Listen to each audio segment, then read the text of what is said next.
మనం హరి అంటాం కాబట్టి, అంటే పోతాం కాబట్టి. అదేవిధంగా ఎప్పుడు కూడా కాలం మన కోసం ఎదురు చూడదు. మనం ఏ రోజు పోతాం మనకి తెలియదు.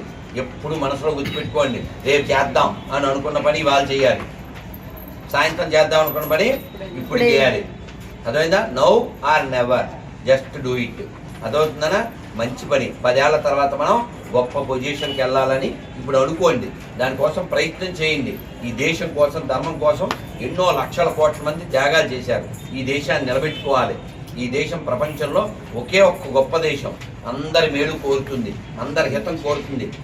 కోవిడ్ వచ్చింది, ఆ టైంలో మనం 100 దేశాలకు వ్యాక్సిన్ ఇచ్చాం, అది ఉచితంగా. అది మన దేశం గొప్పదనం. సర్వే జన సర్వే సంతు నిరామయ, సర్వే వచ్చాను మీకు అది చెప్పండి మొత్తం.